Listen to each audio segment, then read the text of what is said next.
বৈশ্বিক উষ্ণতায় দিনের তাপমাত্রা বেড়েছে ৩৮ থেকে ৩৯ ডিগ্রি সেন্টিগ্রেডে। তীব্র গরমে কুড়িগ্রামের খামারগুলোতে বাড়ছে ব্রয়লার মুরগির হিটস্ট্রোকজনিত মৃত্যু।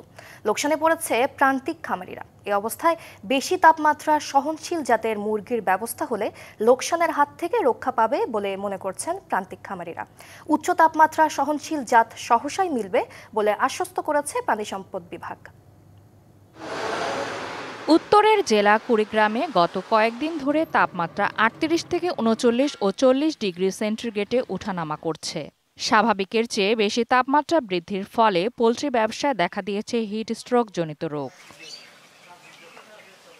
সদর উপজেলার কাঁঠালবাড়ি, হরিশ্বর, পলাশবাড়ি সহ বেশ কিছু এলাকায় গত কয়েকদিনে মারা গেছে কয়েকশো ব্রয়লার মুরগি। খামারে টিনের চালে পানি ছেটানো, ফ্যানের বাতাসের ব্যবস্থার পাশাপাশি অসুস্থ মুরগিকে স্যালাইন, লেবুর রসসহ বিভিন্ন পদ্ধতি অবলম্বন করেও সুফল মিলছে না। সানবিট সব দিবে সামাল। সানবিট ম্যাজিক প্রেস ডিশওয়াশিং এর মাথা ঘোরানো সলিউশন।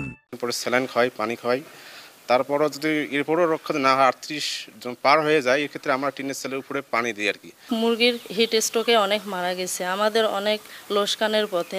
সর্বোচ্চ ৩৫ ডিগ্রি সেন্টিগ্রেড তাপমাত্রা সহনশীল মুরগিগুলো অতিরিক্ত গরমে মারা যাচ্ছে।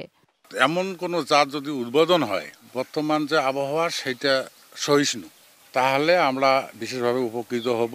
ওই বাচ্চাগুলো পালনের জন্য আমাদের একটা ট্রেনিংয়ের ব্যবস্থা থাকা উচিত, তাহলে আমাদের প্রান্তিক খামারিরা হয়তো লাভবান হতে পারবো। হিট স্ট্রোকে মুরগি মারা যাওয়ার কথা স্বীকার করে প্রাণী সম্পদ বিভাগের কর্মকর্তারা জানান, উচ্চতাপ সহনশীল মুরগির জাত উদ্ভাবন করা হচ্ছে। দ্রুতই পাবেন প্রান্তিক খামারিরা। বাংলাদেশে আমাদের বিএলআরআই একটি নতুন জাত উদ্ভাবন করছেন এবং তারা সেটি ট্রায়ালে রেখেছেন। আমি আশা করছি যে আগামী ২-৩ মাসের মধ্যে এই জাতটি মাঠ পর্যায়ে চলে আসবে, তখন খামারিরা এটি পালন করে লাভবান হতে পারবে। আমিষের চাহিদা মেটাতে পোলট্রি শিল্পে উন্নত জাত সরবরাহ ও সহায়তা এগিয়ে আসবে সরকার, এমনটাই প্রত্যাশা সবার। DBC news desk.